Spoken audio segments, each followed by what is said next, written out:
I'm just going to sit here and read along. I'm reading to you. I'm reading to man right now. Don't fall asleep. Try not to. Or you're fired.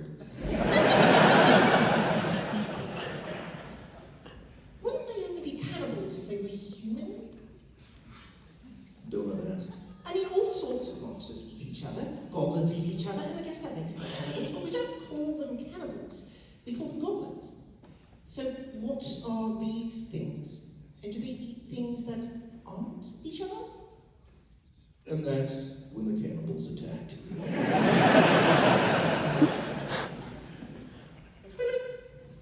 Money.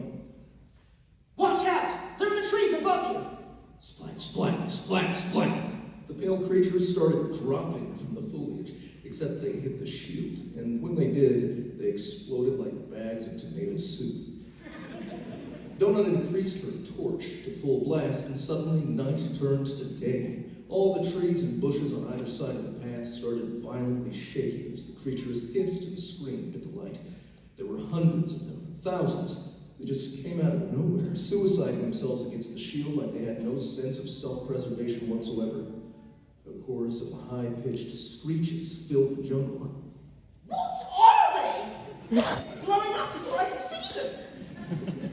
Donut yelled. Up ahead, a natural bridge crossed the path. The tall arch appeared to be made of a tree that had been deliberately bent over and tied. Hanging from it were dozens of skeletons. Decapitated, dried heads dotted the structure. Hundreds more random body parts and bones littered the arch like grisly Christmas tree decorations. Standing on the bend, screaming and shaking their spears, were about 100 of the cannibals. They were pale, slightly pudgy human creatures. At least they appeared human, but I couldn't see their heads. They were all completely naked except for little loincloths. There were both men and women, and the women were not wearing tops. They all carried simple spears, and each wore a horrific wooden mask ripped off from some home decor store's interpretation of an African tribe. Some carried primitive hide shields. Probably that way. Splat, splat. More dropped on the truck, only to explode against the magic barrier. Donut's astral palm appeared, swiping through the woods ahead of us, sweeping all the cannibals on the bridge away like she was sweeping pieces off a chessboard. Most flew off into the jungle, screaming. The spell wasn't nearly as large as when she cast her war crime spell, which she wouldn't be able to cast again until the 12th floor, but it was still huge. Whatever was holding the arch down snapped, and the tree flipped up like a catapult, flinging the remaining cannibals in the opposite direction. Skeleton bones rained down. They crunched under the truck as we passed. She waved a few more times, clearing the tree. Wasn't me. I thought the man sneezed. Whatever was holding was that you? Whatever was holding the arch down snapped, and the tree flipped up like a catapult. Oh no, wait, I'm leaning too far. She waved a few more times, clearing the trees ahead. Trees all around snapped and broke. Screaming filled the jungle as we slowed. Ellie. Holy hell's donut. Have I told you recently how terrifying you are? Donut growled with annoyance. Her claw caps reappeared, and the giant paw dissipated. Donut.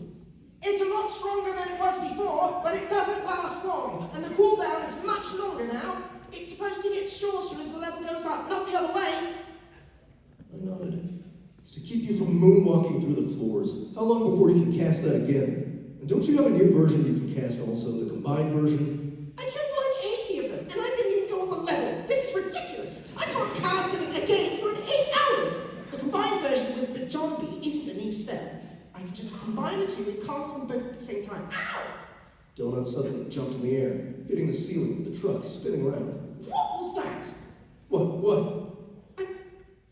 I think that stupid dog tattoo on my butt just bit me. I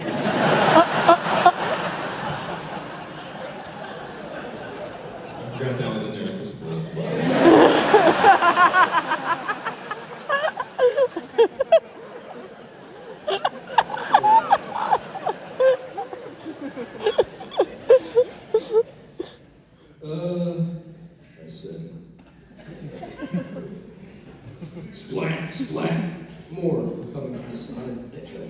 More were coming from the sides, just throwing themselves against the side of the truck.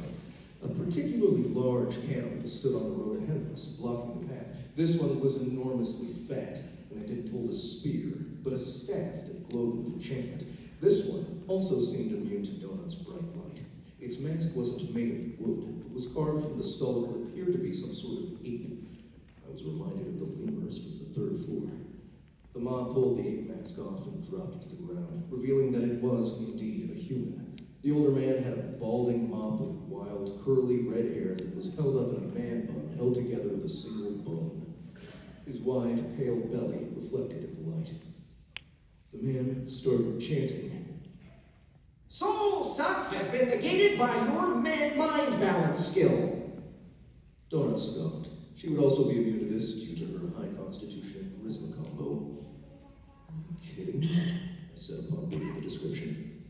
Break Rusty. Cannibal Ginger Chieftain.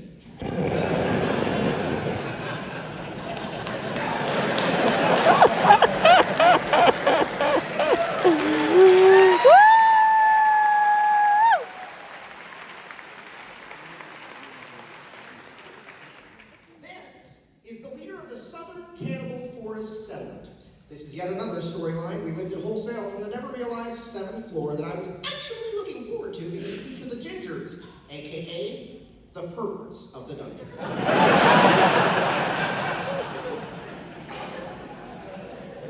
These human-like mobs are actually from Earth, and we didn't change anything about them.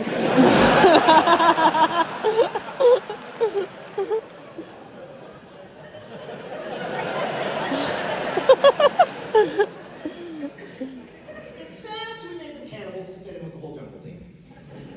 This is a ginger. They hide amongst regular humans. They're the result of alien interference in the development of your human world, much like how octopuses are also the result of outside meddling after the initial seeding. Nobody really knows when the corruption was introduced, but it's suspected the Nullians were involved. The men are said to be sexually deviant to a fault. The women are known to be, let's just say, extra spicy. Both sides have whacked out pain tolerance, making them more susceptible to heat and cold, but immune to electrical and acid attacks. It's one of the reasons why they're prized targets for dentists and serial killers. Oh, and they can suck your soul away.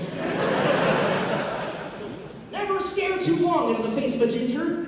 If you get lost in their eyes, it's already too late. Anyway, there are 2 ginger cannibal settlements in the forest, the north and south settlements, and they are at war with one another. If you decimate one tribe, it will create a power vacuum that will probably have a cascading, devastating effect on the entire region if this whole race wasn't just 20 hours. It's not like that's a metaphor or anything about how outsiders crash through cultures, have their fun, and then leave after they've vilified the natives and exploited them to the point where they can never possibly recover. And then generations later, blame them because they still struggle to step up.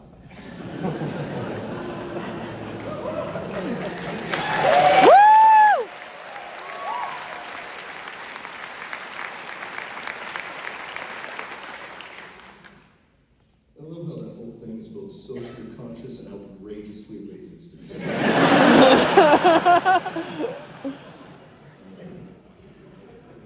This is gingerphobia laid bare. Disgusting. Ferdinand would be appalled.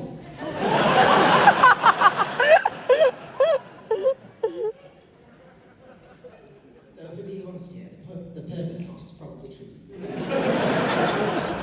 don't think I've ever met an orange cat who shouldn't be on some sort of registry. I'm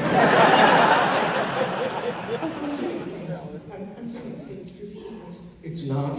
It's just a stupid thing people do to make fun of others. None of it is true. The AI is being a prejudiced dick. There's nothing in the past about the women being spicy. Well. I